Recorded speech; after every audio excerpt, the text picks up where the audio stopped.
सगळ्यांक गणपती बाप्पाच्या आगमनाची आतुरताय चल्या। चवथीक एक दीस उरिल्लो आसतना घराघरांनी तयारेक नेट आयला तेन्ना बाजारांत माटोळेक लागपी वेगवेगळी फळां भाजी तशेंच हेर सामान उपलब्ध आसा।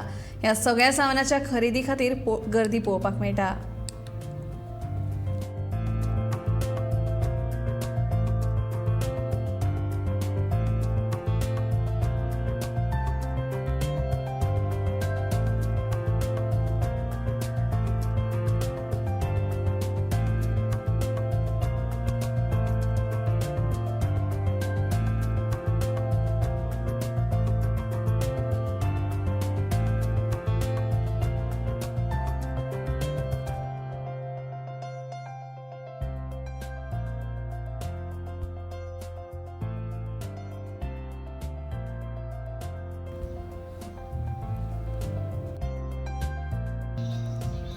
चवथीक एक दीस उरिल्लो आसतना सद्या तयारेक नेट पळोवपाक मेळटा। बाजारांत माटोळे खातीर लागपी वेगवेगळी फळां भाजी हांगा तुमकां पळोवपाक मेळटात।